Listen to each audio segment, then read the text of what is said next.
अस्सलाम वालेकुम दोस्तों, मैं हूं प्रवेश संधीला। सोशल मीडिया टॉक शो के साथ हमारे साथ मौजूद है मोहम्मद हनीफ मलिक साहब, जो कि मेंबर हैं आज़ाद जम्मू कश्मीर काउंसिल के।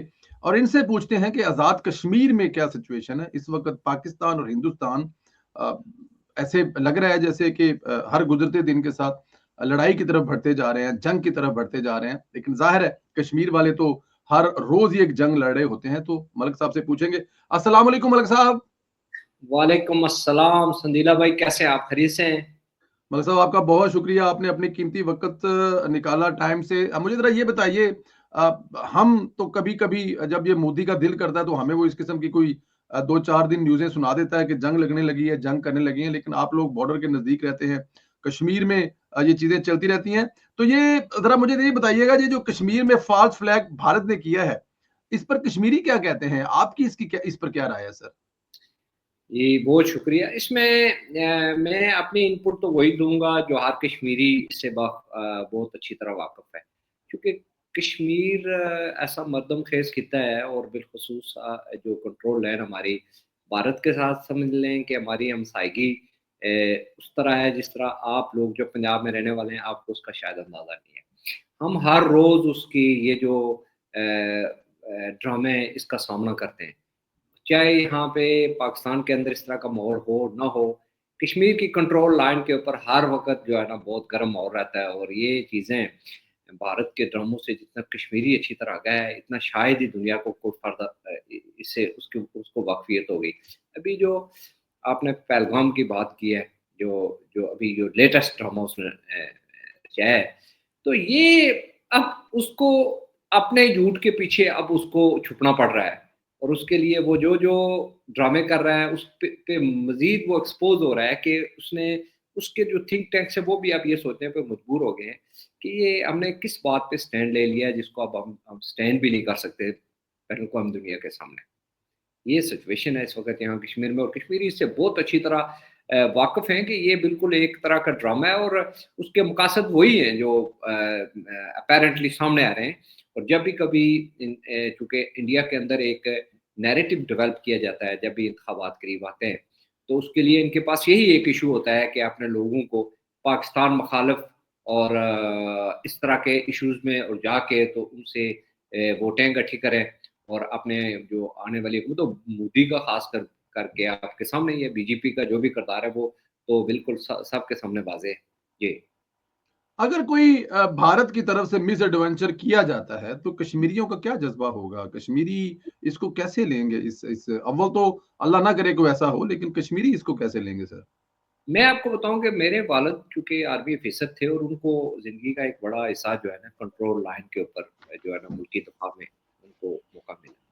तो वो मैं अक्सर कहा करते थे हम जब सुबह उठते हैं ना नाश्ते के तौर पर, तो 1-2 गोले वैसे ही इंडिया की वो पोस्टों पे फेंक देते थे, ताकि अच्छा उनको जी। बताएँ कि हम जाग रहे हैं। तो कश्मीरी जाग रहे हैं, मैं आपको ये बता रहा हूँ कि कश्मीरी मुकम्मल तौर पर हम तो कहते हैं यार एक दफ़ा ये कज़िया ख़त्म हो, हुँ। शेर आया, एक दफ़ा मोदी का शेर आ जाए, तो आप लोग तो पाकिस्तान में बैठे ना, हम इनको उन पहाड़ों से आगे नहीं आने देंगे। ये इनकी जो ये बहुत अच्छी तरह इस बात को जानते हैं कि कोटा जहाँ पे हमारा एटमी प्लांट है या जहाँ से पाकिस्तान की जो अपनी शुरू होती है हदूद, हम इनको उधर से ही इंशाल्लाह इनका वो अंजाम करके देंगे कि आपको फ़िक्र करने की ज़रूरत नहीं है। कश्मीरी जो है ना बेसिकली आपको पता है कि वो चूँकि इतनी बड़ी कुर्बानियाँ जो कश्मीर ने दी हैं और हर घर के अंदर एक शहीद है। और नो डाउट। ऐसी सिचुएशन में हमारे जो ग्रीवियंसेस हैं ना वो इससे कुछ ज़्यादा आगे के। हम तो ये कह रहे हैं कि भारत इसमें सामने आए और आके जो ये जो मीडिया के ऊपर जो ड्रामाबाज़ी हो रही है, अमली तौर पर सामने आके तो फिर हम आपको बताएँ कश्मीर के अंदर संदीला भाई मैं आपको बिल्कुल क्लियर बता रहा हूँ, ये अल्फाज़ ही नहीं है बल्कि हम तो कह रहे हैं कि हमें तो मौका ही नहीं मिल रहा है यार अपने उन शुहदा की खून का बदला चुकाने का। हमें तो ऐसा अल्लाह ताला मौका दें और भारत आए सामने और आपको ये मैं बता दूँ कि पाक फ़ौज तो अपनी जगह मुल्क का दफ़ा कर ही रही है, लेकिन उनकी जो फ्रंट लाइन है ना, वो ये कश्मीरी होंगे हम सब इंशाल्लाह। बिल्कुल ठीक है। मलिक साहब, कश्मीर दूसरी तरफ जिसको हम जम्मू कश्मीर कहते हैं, वहां पर कोई राब्ता रहता है? वहां पर फैमिली या वहां पर कोई कोई ऐसा कनेक्शन, कोई ऐसा कोई है राब्ता आप लोगों का वहां की सिचुएशन के बारे में? इस वक्त क्या सिचुएशन बिल्कुल, है? अभी तो आप देख लें कि उन्होंने ये सिचुएशन कर दी है कि कश्मीर के अंदर इस ड्रामे की जी। बुनियाद पर कश्मीर के अंदर लोगों के घरों को जलाना शुरू कर दिया। लोगों नौजवानों को उनके घरों के सामने शहीद करना शुरू कर दिया। एक जो हमारा कम्युनिकेशन का ज़रिया था, अब उन्होंने चैनल्स बंद कर दिए और हम्म। आपके जो इंटरनेट के कनेक्शंस और आपके जो टेलीफ़ोन, मोबाइल्स का कनेक्शन है, वो उन्होंने ब्लॉक कर दिए। तो इस तरह की जो पोज़ीशनें भारत इस वक़्त ले रहा है, वो हमारे तो ज़ाहिर है सारी फैमिलीज़ हैं उधर। अच्छा जी। वो उनके साथ हमारी रूटीन्स में शादी, ब्याह, गमी, खुशी में यही सूरत-हाल है। जिस तरह आप मुल्क से बाहर हैं तो अपने घर के साथ कनेक्टेड होते हैं। हम्म। तो हमारा तो ज़ाहिर है कि हमें वो उधर जो हमारा, क्योंकि जो क्रॉसिंग पॉइंट थे वो तो अरसा से दोबारा से बंद है। जी। लेकिन कश्मीरियों की जो रिश्तेदारी है वो उसमें इवन को जो शादियों की तारीखें होती हैं वो भी मुशावरत से तय होती हैं। वहाँ पे जनाज़ा कोई मर जाए, फोतगी हो जाए तो जनाज़े के तयन में भी हम आपस में मशावरत करके उसको इधर भी और उधर भी, इधर को गायबाना नमाज़ जनाज़े का अरेंज करते हैं, उधर ये होता है। तो अभी बहुत रिसेंटली ही हमारे एक अज़ीज़ हैं, हमारे घर के करीब बिल्कुल साबिक़ जो म्युनिसिपल कॉर्पोरेशन के वहाँ हमारे चेयरमैन हैं, उनका भाई फ़ौत हो गए हैं, वो हमारे बिल्कुल घर के साथ। तो हमारा उनसे जो राब्ता था, अभी इन्होंने इस तरह का डिस्टॉर्शन कर दिया है, तो जब से ये माहौल उन्होंने बनाया है, लेकिन हम राब्ते तो ज़ाहिर है हमारे इसी तरह ही कायम रहते हैं। बिल्कुल ठीक है, आप ये भी फरमा रहे हैं कि वहां पर ये शरारतें की जा रही। वादी लीपा में भारतीय कई दिनों से शरारती कर रहे हैं, बॉर्डर पर किसी किस्म की शरारतें कर रहे हैं। तो जो बॉर्डर वाले इलाके हैं, वो इस तरह का जब माहौल होता है तो वो तो ज्यादा टेंस हो जाते होंगे। अगर मलिक साहब मैं अगर से ये पूछूं आपसे हाँ, तो। ये बिल्कुल मैं आपको बताऊँ बिल्कुल रूटीन लाइफ़ है। वहाँ मैं आपको ये बताऊँ कि जब ये फायरिंग करते हैं तो हमारे लोग जैसे नहीं पाकिस्तान में अमूमन पुलिस का नाका लगा होता है तो गाड़ियाँ पीछे खड़ी कर देते हैं कि कितनी देर खड़े रहेंगे। अच्छा जी। तो ये बिल्कुल यही होता है, हम गाड़ियाँ पीछे नाले में खड़े कर देते हैं, चलें जी इनको 2-4 घंटे शो पूरा करने दें। तो ये सूरत-हाल है, मैं आपको बताऊँ। अभी आपने वादी लिपा की बात की, जी। तो आजकल का दौर तो सोशल मीडिया का दौर है। आपके बिल्कुल सामने है कि वहाँ पे क्या मंज़र नगारी हो रही है। तो वहाँ पे जो आपको मैं ये बताना चाह रहा हूँ कि आपने तो वैसे भी माशाल्लाह मोर रिसेंटली कश्मीर के इलेक्शन को बहुत करीब से कवर भी किया, आप जाते भी रहे, कि जो हमारा वहाँ पहाड़ी इलाका है उसके ऊपर आमने-सामने एक तरह की चेक पोस्टें होती हैं, कहीं हम डोमिनेंट पोज़ीशन में होते हैं, ऊपर हमारी पोस्ट होती है, उनकी नीचे होती है, कहीं हमारी नीचे होती है, उनकी ऊपर होती है। बस इस सिचुएशन में हम एक लिमिट्स के अंदर उनके साथ रहते हैं और उस लिमिट्स को वो बहुत अच्छी तरह समझते हैं। ये गोलाबारी जिस तरह मैंने आपको पहले नहीं बताया वालिद मोहतरम की बात, हम इसको जी। बिल्कुल इसी तरह लेते हैं कि ये सुबह-सुबह का एक वाक़या है। सुबह सुबह का एक वाकया है। अभी रिसेंटली यहाँ पर तो आप मुझे जरा ये बताएं कि जो कश्मीर वाली साइड है, वहां पर बताया जा रहा है कि 8 से 10 लाख भारतीय अफवाज वहां पर हैं। हर 100, 200, 250, 3 मीटर पर एक उनका फौजी जो खड़ा होता है। तो जिस जगह ये पहलगाम पर वाकया हुआ है, एक तो जरा ये बताएं कि ये एलओसी से कितना दूर है, और अगर एलओसी से वहां तक कोई आने जाने का सफर करे तो ये कितना टाइम लगता होगा सर? ये मैं आपको बताऊँ कि 200 किलोमीटर 200 किलोमीटर पहाड़ों के अंदर? ये एलओसी से अंदर जो जहाँ जहाँ पे ये वाक़या हुआ है, ये आप अंदाज़ा कर लें, ये कैसा ड्रामा है। और उस ड्रामे की नोयत ये देखें कि ये पहलगाम जो ऐसी जगह है, जो बड़ी सीनिक प्लेस और टूरिज़्म के हवाले से सब कॉन्टिनेंट के वक़्त से लेकर आप डिवीज़न ऑफ आप पाकिस्तान की क्रिएशन से पहले की बात कर रहा हूँ मैं। तो ये जो चंद एक स्पॉट थे जैसे श्रीनगर हो गया, पहलगाम हो गया, ये ऐसी टूरिज़्म के आज भी अगर आपकी इंडिया की पुरानी फ़िल्में देखें जो 47 से पहले ये इसी जगह पे फ़िल्माई जाती रही हैं। अच्छा जी। तो ये जगह जो है, ये एक समझ लें, जब आप कहते हैं कि कश्मीर जन्नत-ए-नज़ीर, तो ये जी। जन्नत-ए-नज़ीर का वो एक पार्ट है पहलगाम, जहाँ की मैं अभी आपने बात की है। ओके। तो वहाँ की खूबसूरती और वहाँ की ये जो ड्रामाबाज़ी इंडिया ने वहाँ की है, अब आप ये अंदाज़ा लगा लें कि पूरे भारत के अंदर से उम, नौजवान जोड़े जो हनीमून मनाने के लिए वहाँ पे आते हैं, और ये 1947 से ऑनवर्ड अगर हम बात करें तो अभी तक कभी इस तरह का वाक़या आपने देखा है? सुना है कभी? नहीं कि सुना। कश्मीरियों ने टूरिज्म के हवाले से ज़ाहिर है उनकी रोजी पानी का ये एक बहुत बड़ा सबब है, क्योंकि ठीक। इंडियन गवर्नमेंट ने वहाँ, आपको अंदाजा होना चाहिए कि उसने कश्मीर की आबादी को कितना सप्रेस करके रखा हुआ है। वहाँ तो उनके लिए टूरिज्म के अलावा सोर्स ऑफ इनकम ही कोई नहीं है।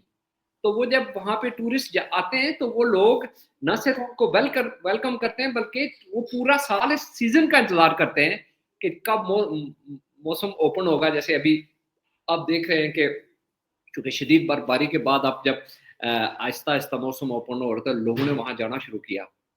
अब चूंकि ये एक भारतीय जनता पार्टी और बिलखुसूस मोदी की जो सोच है वो यही है कि उसने आने वाले इलेक्शनों में और लोगों के अंदर जो हैरेसमेंट फैलानी होती है, अब उसने देखा है कि पाकिस्तान चूंकि इकोनॉमिकली कितनी तेजी के साथ स्टेबल हो रहा है, उसकी जो बैनुल अक़वामी ममालिक के साथ जो रवाबत हैं, जो बस वो जो हमारी नालायकी की वजह से पिछली जो जिनकी वजह से चीज़ें मुतासर हुई, वो कितनी तेज़ी के साथ रिवाइव हो रही है और पाकिस्तान किस तरह बैनुल-अक़वामी दुनिया के अंदर अपना मुकाम दोबारा बहाल कर रहा है।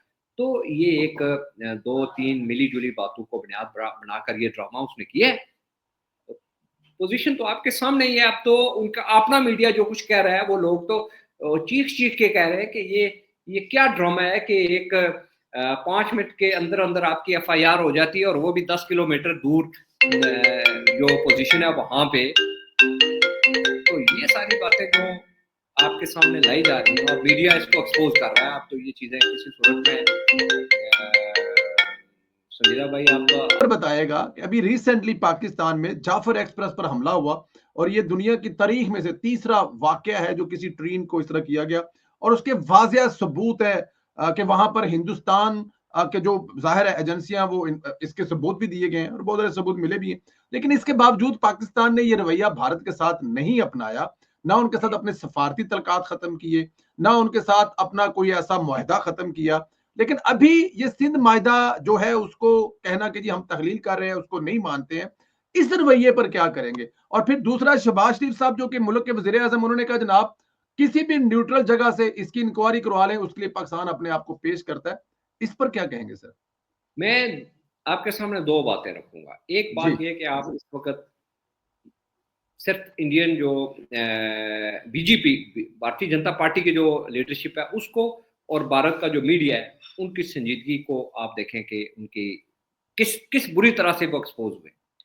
और भारत के अंदर जो जनरल मासिस के अंदर जो साहिब सोच और फिक्र लोग हैं, उनकी गुफ्तगू भी अब आप ओपन तरीके से सुन लें कि हर चीज़ उनकी हर रोज़ आने वाले दिनों में ये ड्रामा एक्सपोज हो रहा है। आपने जाफर एक्सप्रेस की बात की है। आप मुझे बताएं कि ये जो बलूचिस्तान में हो रहा है, जो अफगानिस्तान के ज़रिए से इंटरवीन पाकिस्तान के अंदर हो रही है, जो उनके आजकल मरम्मत हो रही है आपके सामने, ये इसके पीछे कौन है? ये सारे ड्रामे टेररिज्म के हवाले से या दहशतगर्दी के हवाले से या पाकिस्तान को डिस्टेबल करने के हवाले से ये इंडिया के हैं। और आपको मैं बताऊं कि कश्मीरियों ने तो उनको वहां पे ब्लॉक कर दिया है। ठीक। कंट्रोल लाइन के अंदर अब उनकी किसी किस्म की कोई इंटरवीन आज़ाद कश्मीर के अंदर नामुमकिन बना दिया कश्मीरियों ने, चूंकि उनको हर चीज़ का अंदाज़ा है कि हमने आने वाली सिचुएशन को कैसे अब वो और पाकिस्तान की जो इंटरनेशनल बॉर्डर्स हैं वहां भी उसको जरूरत और हिम्मत नहीं हो रही। अब वो कौन कौन से रूट इस्तेमाल कर रहा है ये आप देख लें कि कभी उसने अफगानिस्तान का रूट अख्तियार किया, कभी ईरान के रूट से ये चीज़ें होती रही हैं।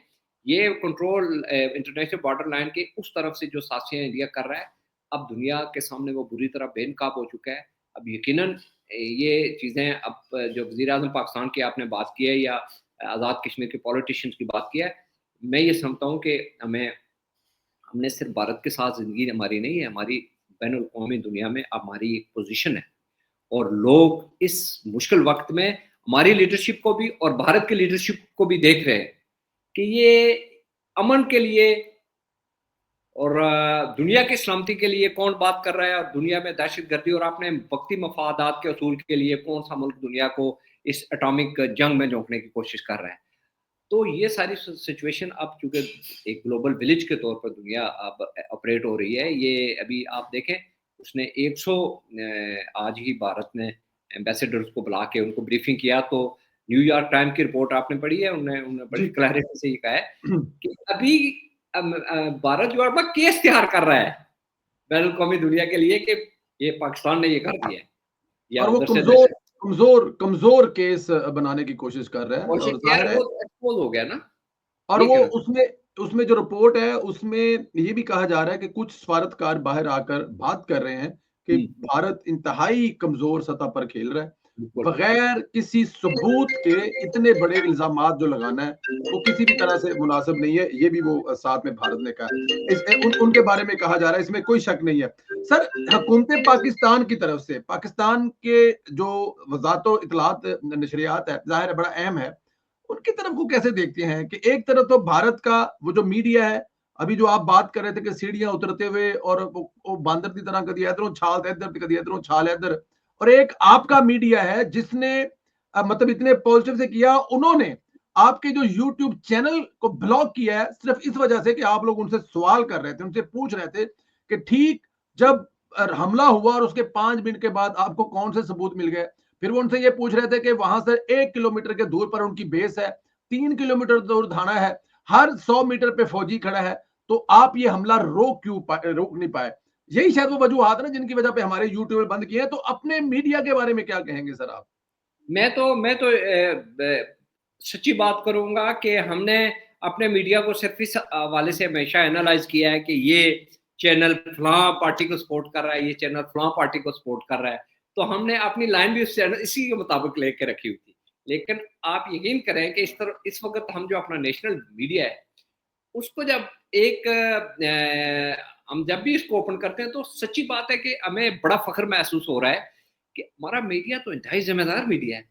क्या बात है, हमारे बिल्कुल मीडिया सर। के जो एंकर पर्सन है उनकी क्वालिटी जो है, उनकी गुफ्तगू का तरीका जो है और उनका अपने बात दूसरों को पहुंचाना और दूसरे की बात को सुनने का जो तरीका है, मैं तो समझता हूँ कि इंडिया के जो एंकर है ये इतनी बड़ी डेमोक्रेसी और दुनिया की इतनी बड़ी इकोनॉमी और ये नारेबाजी और दिस एंड दैट इन्होंने तैयार क्या किया है यार। ये तो सिर्फ उस तरह की गुफ्तगू करते हैं जिस तरह की इन्होंने वो बॉलीवुड की फिल्में नहीं बनाते।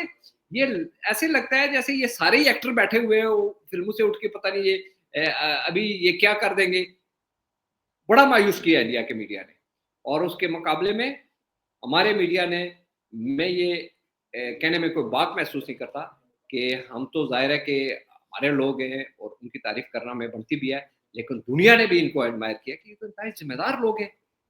ये तो दुनिया में अमन की बात करने वाले लोग हैं और इस कदर प्रोपेगेंडे के बावजूद कितनी बैलेंस गुफ्तगू करते हैं। आप अभी आज अपनी असेंबली में देखें, जी। सेनेट के अंदर खताबात देखें अपने लीडर्स के और उनकी गुफ्तगू का मायार देखें, और उसके बरक्स आप देख लें भारत के अंदर जो अपने आप को दुनिया की सबसे बड़ी डेमोक्रेसी कहता है, उसके तरबियत याफ्ता लोग, बिलखुसूस भारतीय जनता पार्टी की मैं बात करता हूँ, नेशनल पार्टी के लोगों के, देखें उन लोगों ने भी जिम्मेदाराना किरदार अदा किया है। ये बात हम नहीं कहते इंडिया के अंदर वो बेवकूफ कहते हैं बुचर को कि ये इंडिया को जो है ना एक ऐसी आग में झोंक रहा है जिसमें इसका मकसद सिर्फ अपने मफाद का असूल है और इलेक्शन में कामयाबी है, और उसके लिए अब लोगों ने इज्तिमाई आवाज उठानी शुरू कर दी है। तो अल्हम्दुलिल्लाह जी, हमारा मायार सहाफत का बहुत आला है, चाहे वो आप वेब चैनल वाले हों या हमारे नेशनल प्रिंट मीडिया या ये इलेक्ट्रॉनिक मीडिया, बहुत ज़बरदस्त किरदार अदा कर रहे हैं,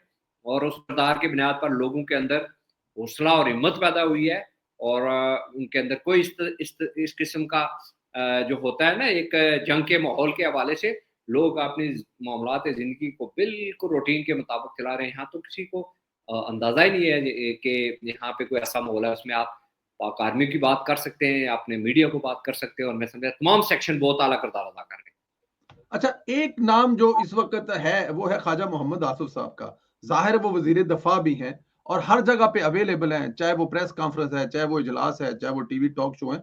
उनके इस जारहाना, क्योंकि ये इस वक्त तो जारहाना गुफ्तगू की चाहिए ना, वजीर दफा ऐसा ही होना चाहिए जो रोल क्या ख्वाजा बात आसिफ है, साहब ने क्या था। आपने क्या बात कर दी है वैसे। और फिर पीछे ख्वाजा साहब की फोटो भी मैं देख रहा हूँ।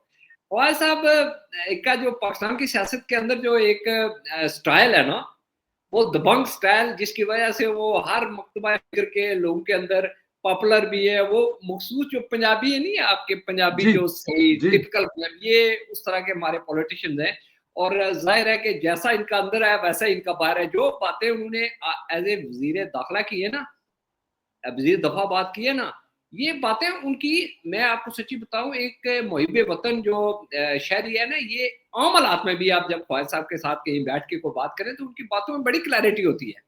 ट्रू। आप और जनाब बीच में कोई बीच वाली बात ख्वाजा साहब के पास भी नहीं कभी गुजरी। वो साफ बात करते हैं, आपको बहुत अच्छा पता है कि वो असेंबली फ्लोर में भी कैसी बातें करते हैं।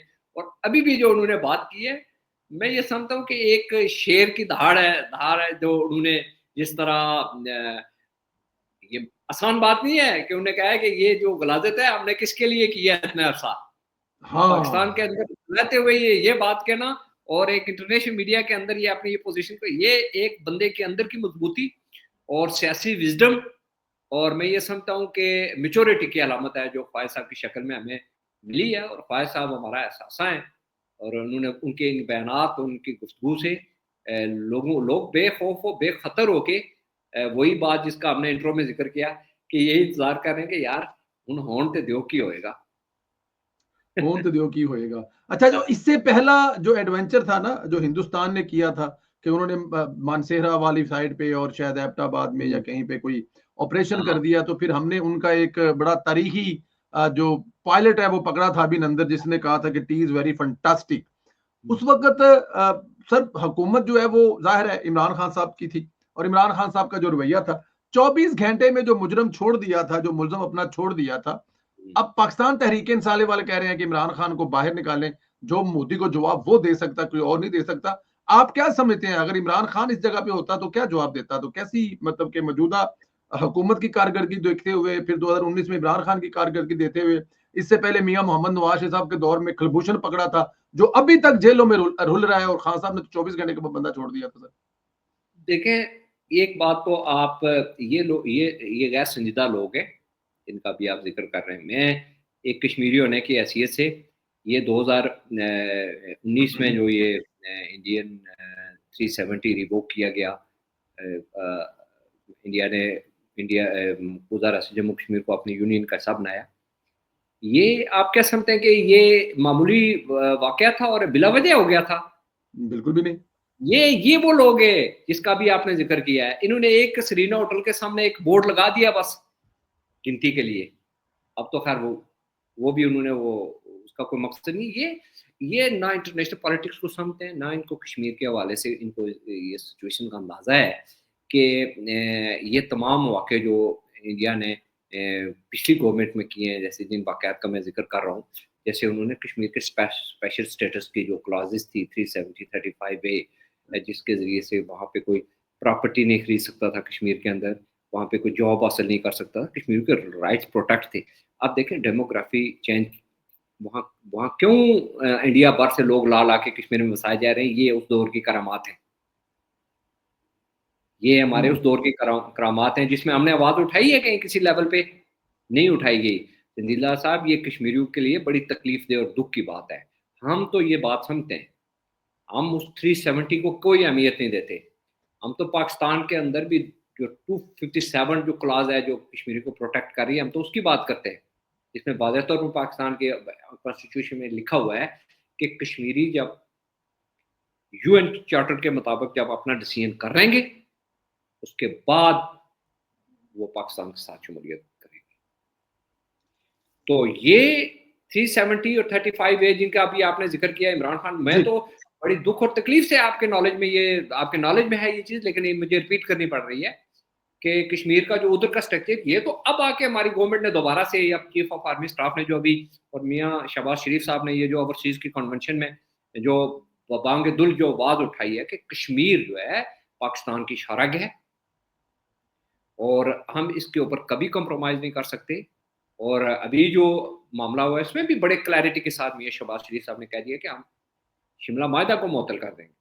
ये शिमला माहदा क्या था कि ये हम जो इस तरह को कोई इशू होगा तो बायलैटरली हम इसको इंडिया और पाकिस्तान देखेंगे, तो इसको सॉर्ट आउट करेंगे। अब तो उन्होंने क्लियर कर दिया है, अगर उसने चिंतास माहदे की खिलाफ वर्जी करके पाकिस्तान के पानी को रोकने की भोंडी सी कोशिश की है या बात की है, तो उसका जवाब हमने ये दिया है कि हम आपके साथ वो जो माहदा है, अब हमारे कश्मीर के मामले में आपकी हमारी कोई बायलैटरल बात नहीं होगी। अब जो होगा यूनाइटेड नेशन की करारदादों के मुताबिक होगा, सबसे पहले कश्मीरियों को उनका राइट ऑफ सेल्फ डिटर्मिनेशन दें, उनको आज़ादाना फैसला कराना दें कि वो पाकिस्तान के साथ रहना चाहते हैं या इंडिया के साथ रहना चाहते हैं।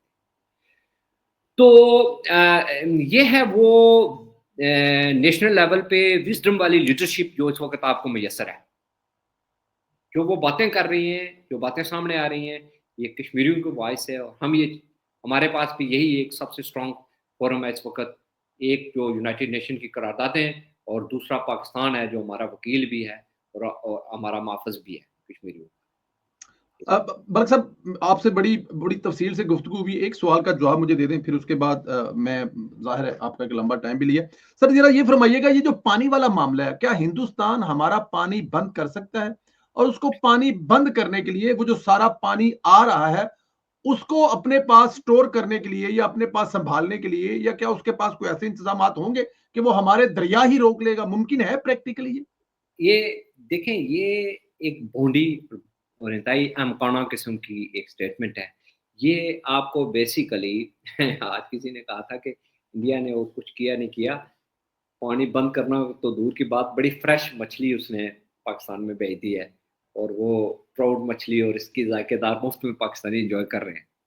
बात ये है कि सिंध-तोस माहदे के तहत जो हमने हमारे इस सारे के सारे जो दरिया हैं वो कश्मीर से आ रहे हैं। बिल्कुल ठीक। वो कश्मीरियों के दरिया हैं बेसिकली, इंडिया का कोई दरिया नहीं है जो बह के पाकिस्तान में आ रहा है। लेकिन हमने उस सिंध-तोस माहदे के ज़रिया से अपने लिए के आपने 3 रिवर का इंतखाब कर किया और 3 उनको दे दिए या जैसा भी हुआ, वो एक अलग टॉपिक है, इस पे कभी मैं आपसे बाद में बात करूँगा।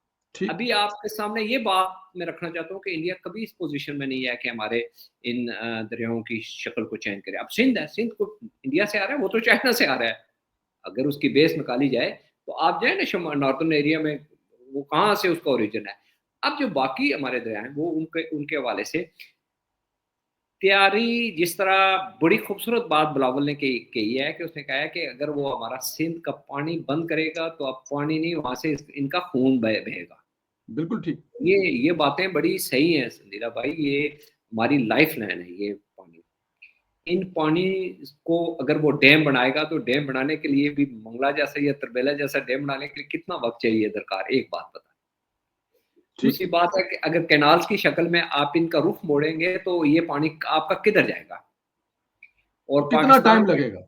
कितना टाइम, और पाकिस्तान के अंदर कम से कम 4 से 5 माह या 6 माह ऐसे होते हैं जो बरसात के होते हैं, जिनकी वजह से हम हमेशा भारत की ये जो गंदी पॉलिटिक्स है उसको भुगतते हैं। उधर से पानी आता है तो पंजाब पूरा डूब जाता है।